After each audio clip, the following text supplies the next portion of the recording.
Hello everyone, मैं हूं Yash Agarwal and welcome back to my YouTube channel.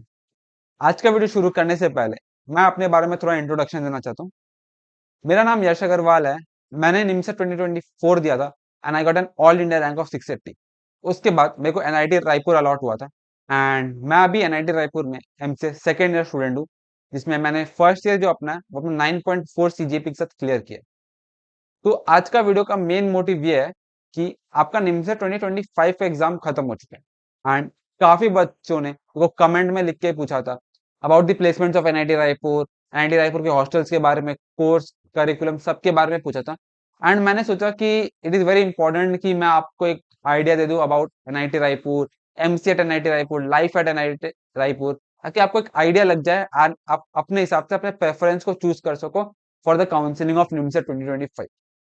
तो आइए आज का वीडियो शुरू करते हैं। एंड वीडियो शुरू करने से पहले जैसे कि आप जानते हो, वीडियो को लाइक कर दीजिएगा, चैनल को सब्सक्राइब कर दीजिएगा एंड लेट्स बिगिन। तो अभी हम डायरेक्टली स्टार्ट करेंगे with the curriculum and course of NIT Raipur के एमसीए के बारे में।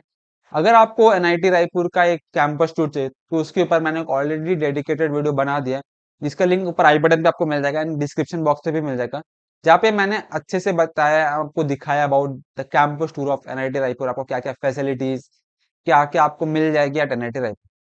तो अभी हम बात करें करिकुलम के बारे में। तो फर्स्ट ईयर जो आपका डेडिकेटेड रहता है, स्पेशली फर्स्ट ईयर, उसमें आपका बेसिक्स ऑफ आपका कोडिंग लैंग्वेज जैसे आपका सी सिखाया जाता है। आपको उसमें अच्छे से आपको सब कुछ वेरिएबल से लेके फंक्शंस एंड सब कुछ आपको अच्छे से पढ़ाया जाता है। आपको basics of operating system, computer system architecture सब कराया जाता है। फिर हम जब सेकेंड सेमेस्टर में आते हैं तो मेन आपका फोकस रहता है वो आपका डेटा स्ट्रक्चर्स एंड एल्गोरिथम्स पे रहता है, जिसपे आपको advance topics like arrays, hash maps, hashing, फिर आपका ट्रीज, ये सब आपको अच्छे से सिखाया जाता है इन डेप्थ। एंड आपको कोडिंग कराया जाता है, आपको एक्सपीरियंस दिया जाता है, सब कुछ आपको अच्छे से कराया जाता है, ताकि आपका जो डीएसए में जो कॉन्सेप्ट है वो आपका स्ट्रांग हो सके। तो ये आपका बेसिकली रहता है आपका फर्स्ट ईयर ओवरऑल पे। और उसके अलावा भी आपके सब्जेक्ट्स रहते हैं like software engineering and all. But first year जो आपका मेन डेडिकेटेड रहता है वो आपका रहता है ताकि आप फर्स्ट में आप थोड़ा बेसिक समझ जाओ ऑफ कोडिंग, क्योंकि काफी नॉन सीए स्टूडेंट्स भी आते हैं, तो उनको ध्यान पे रखते हुए आपके जो है बेसिक से स्टार्ट करते हैं, फिर आपके डेटा स्ट्रक्चर्स एंड एल्गोरिथम्स, क्योंकि हार्ड टॉपिक्स है उसमें फोकस की जाती है। जो आपका सेकेंड ईयर है उस पे मेन फोकस आपका डेटा साइंस पे रहता है। आपको डेटा साइंस के काफी सारे कॉन्सेप्ट्स, एआईएमएल, ये सब सिखाई जाती है। एंड इससे आपको हेल्प हो जाती है जब आप सेकेंड ईयर पे आप इंटर्नशिप्स पे बैठते हो। तो जो आपने फर्स्ट ईयर में आपने डीएसए सीखा था, आपने डीबीएमएस सीखा था, उससे अगर आपने कुछ प्रोजेक्ट्स बनाए तो वो आप अपने रेज्यूमे में इंक्लूड कर सकते हो एंड आप अपने सेकेंड ईयर के इंटर्नशिप पे बैठ सकते हो। प्लस जब आप सेकेंड ईयर में आप डेटा साइंस सीख रहे हो तो वो एंड आपके डीबीएमएस डेटा स्ट्रक्चर आप सबको कंबाइन करके एक अच्छे प्रोजेक्ट्स बना के आप थर्ड ईयर में जब आप जाओगे तब आप प्लेसमेंट पे बैठ सकते हो। तो ये एक ओवरऑल कोर्स रहता है आपका एनआईटी रायपुर का एम से। प्लस अगर आपको और डिस्क्रिप्शन में जानना है कि क्या क्या एग्जैक्टली स्ट्रक्चर्स है, क्या सब्जेक्ट्स है, तो इसके लिए मैं लिंक दे दूंगा आपको डिस्क्रिप्शन बॉक्स पे। आप वहां जाके अच्छे से कोर्स के बारे में आप समझ सकते हो, क्या क्या सब्जेक्ट्स है, क्या क्या प्री रिक्विजिट्स आपको ध्यान पे रखने हैं, सब कुछ आप वहां से जाके समझ जाओगे। तो ये था आपका बेसिकली एक आइडिया अबाउट द कोर्स, जो करिकुलम, जो आपके टॉपिक्स रहती है आपके एनआईटी रायपुर में एमसीए के बारे में।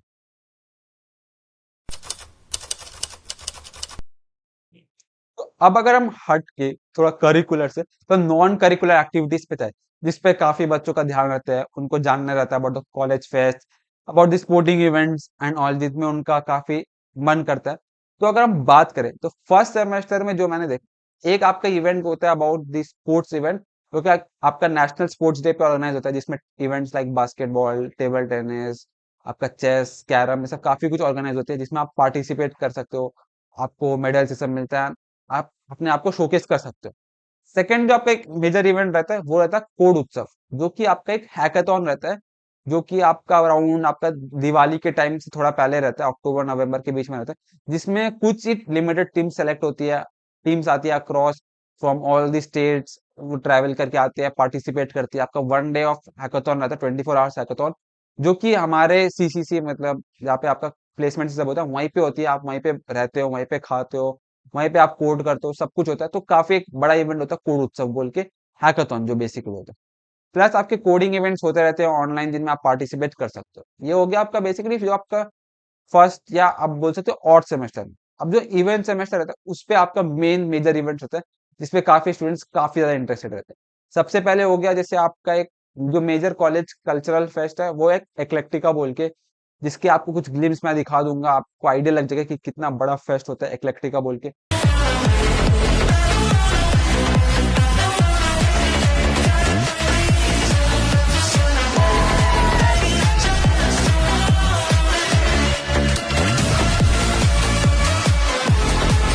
सेकेंडली जो होता है, अगर आप स्पोर्ट्स में काफी अच्छे हो तो आपका सिलेक्शन होता है फॉर इंटर एनआईटी, जिसमें ऑल एनआईटीज के स्टूडेंट्स आके पार्टिसिपेट करते हैं।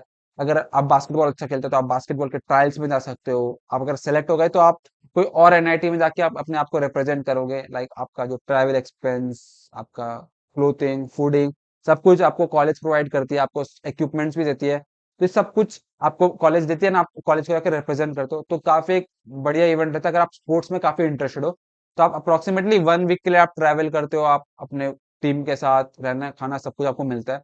एंड पर्सनली मैंने भी ट्रैवल किया था फॉर टेबल टेनिस। मैंने रिप्रेजेंट किया था कॉलेज को in NIT Jalandhar in the month of February. उसके भी ग्लिम्स मैं आपको दिखा दूंगा थोड़े बहुत। तो काफी अपॉर्चुनिटीज आपको मिलती है at NIT Raipur in the terms of non curricular activities. Plus एक और इवेंट होता है जो कि आपका समर बोल के, that is the intra college fest. Like जो आपके रायपुर के आसपास जो कॉलेजेस है उनके बीच में आपकी फेस्ट होती है। लाइक कलिंगा इंस्टीट्यूट आ गई, ट्रिपल आईटी आ गई, आईआईएम आ गई, तो ये सब आके आपके इवेंट में पार्टिसिपेट करते हैं समर बोल के। उस पे भी आप रिप्रेजेंट कर सकते हो कॉलेज को एंड अपने स्किल्स को शोकेस कर सकते हो। तो ये एक ओवरऑल आपका पूरा साल में इवेंट्स रहता है, आपके cultural fest, non cultural fest, sporting events. तो काफी एक चहल पहल रहती है कॉलेज में, आना आपको अपॉर्चुनिटीज मिलती ही रहेगी to represent yourself, to showcase your skills. अब एक चीज जिसके बारे में काफी स्टूडेंट्स ने पूछा था about the hostels at NIT Raipur. तो अगर मैं हॉस्टल्स एट एनआईटी रायपुर की बात करूं फॉर एमसीए, तो एमसीए जो बॉयज है उनके लिए हॉस्टल नहीं है। चाहे आप कितने भी सीजीपीए कोई भी रैंक ले आओ, आपके लिए हॉस्टल अवेलेबल नहीं है at NIT Raipur for boys. For girls जब आप फर्स्ट ईयर पे आते हो तो on the basis of a NIMCET rank आपको सीट्स अलॉट होती है हॉस्टल। वो भी लिमिटेड सीट्स है, मान लीजिए 10, 15, 20 सीट्स मैक्सिमम अवेलेबल रहेगी।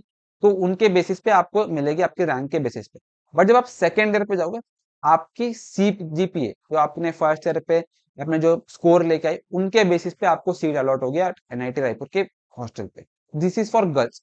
बॉयज के लिए सीट अवेलेबल रही है, गर्ल्स के लिए मैंने बता दिया कि आपके रैंक एंड देन आपकी सीजीपीए के बेसिस पे आपको सीट्स मिलेगी। अगर आप नहीं लेना चाहते तो किसी और स्टूडेंट को मिल जाएगी, बट गर्ल्स के लिए भी लिमिटेड सीट्स।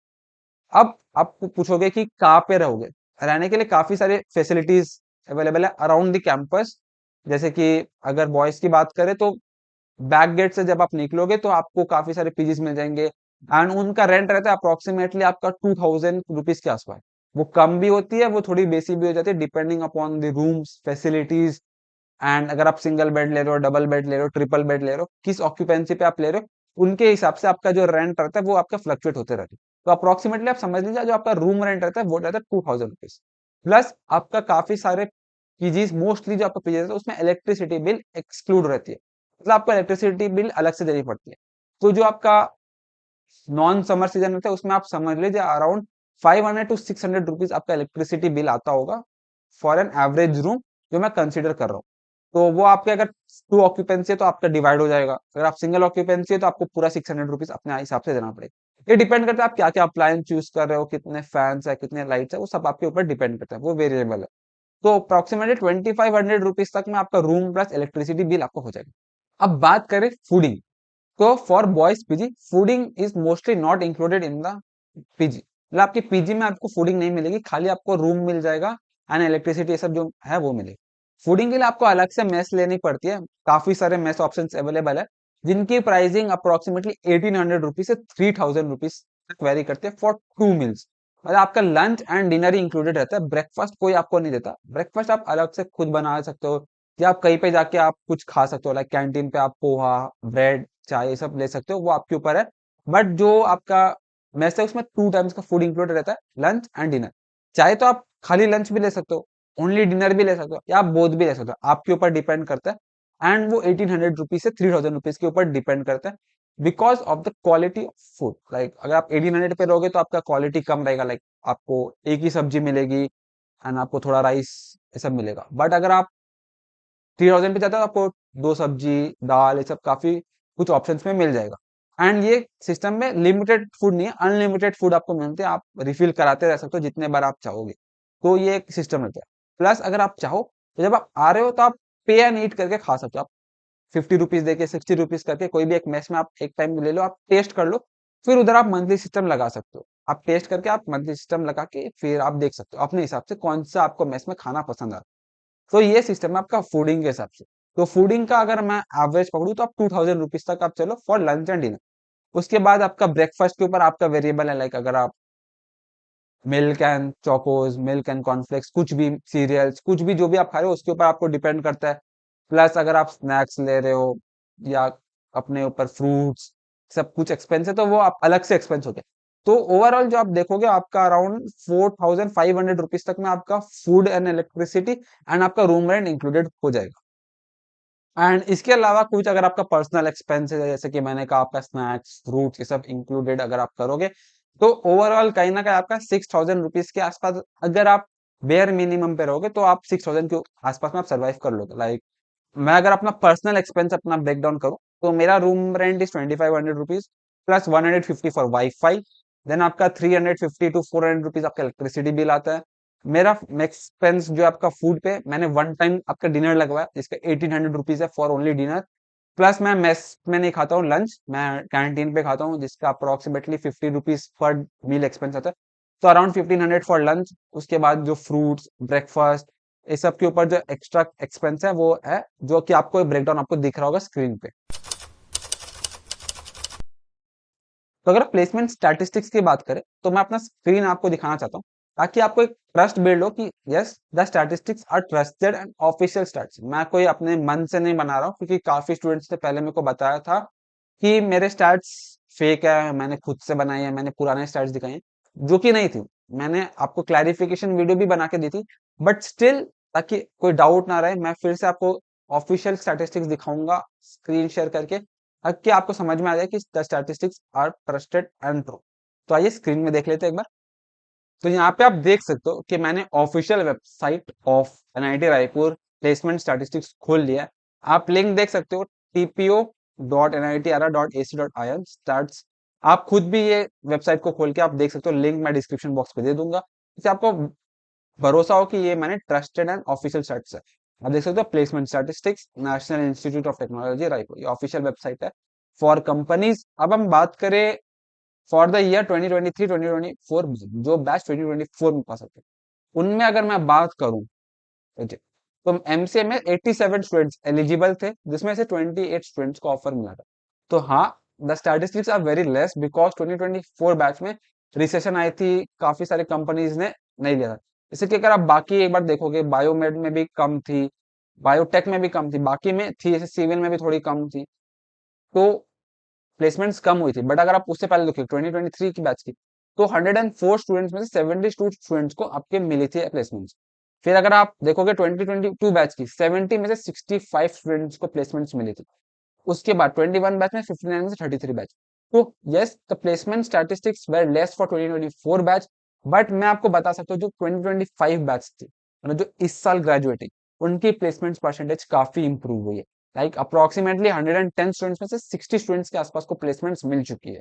ये ऑफिशियल स्टैट्स आना बाकी है, बट जब ऑफिशियल स्टैट्स आएगी तो आपको दिख जाएगी कि yes the placements have increased and with time the placements at NIT Raipur are increasing. तो मे बी एक साल कम हुई थी 2024 बैच के लिए रिसेशन के लिए, बट अभी जो था इस साल काफी न्यू कंपनीज भी आई, आपके लिए प्लेसमेंट प्रोवाइड की एंड अप्रोक्सीमेटली 60% स्टूडेंट्स प्लेस हुए। तो प्लेसमेंट परसेंटेज इंक्रीज हो रही है, आप उसका टेंशन मत लीजिए, आप अच्छे से अपने फोकस कीजिए, आप स्किल्स पे फोकस कीजिए, डीएसए डेवलपमेंट ये सब पे फोकस कीजिए, प्रोजेक्ट्स रेज्यूमे अच्छा स्ट्रॉन्ग कीजिए। बिकॉज कंपनीज आ रही है, अच्छे प्लेसमेंट्स आपको मिल सकते हैं। अप्रोक्सीमेटली 20 LP 25 LP के आसपास हाईएस्ट पैकेज जाती है, तो आप ग्रैब कर सकते हो अच्छे placement from NIT Raipur also. तो प्लेसमेंट्स की चिंता मत कीजिए एंड आप अच्छे से आप एनआईटी रायपुर को भी कंसिडर कर सकते हो। तो आई होप आपको आज का वीडियो पसंद आया होगा। एंड अगर कुछ भी डाउट है आपका regarding NIT Raipur, counselling of NIMS 2025, और कुछ भी डाउट है रिगार्डिंग एमसीए या कुछ भी, तो आप मेरे को पूछ सकते हो, मेरे को कहीं पे भी कनेक्ट कर सकते हो, Instagram, Telegram, LinkedIn, YouTube comments, कहीं पे भी कनेक्ट करके आप मेरे को पूछ सकते हो। एंड अगर आप चाहते हो मेरे साथ, आप 1-on-1 सेशन भी बुक कर सकते हो। आपको लिंक डिस्क्रिप्शन बॉक्स में मिल जाएगा, जहाँ पे आप में से 1 घंटा बात करके आप अपने सारे डाउट्स क्लियर कर सकते हो। तो आई होप आपको आज का वीडियो पसंद आया होगा, एंड अगर वीडियो पसंद आया तो जैसे कि आप जानते हो, वीडियो को लाइक कर दीजिएगा, चैनल को सब्सक्राइब कर दीजिएगा for more such informative contents. मिलते हैं नेक्स्ट वीडियो में, टिल देन टेक केयर।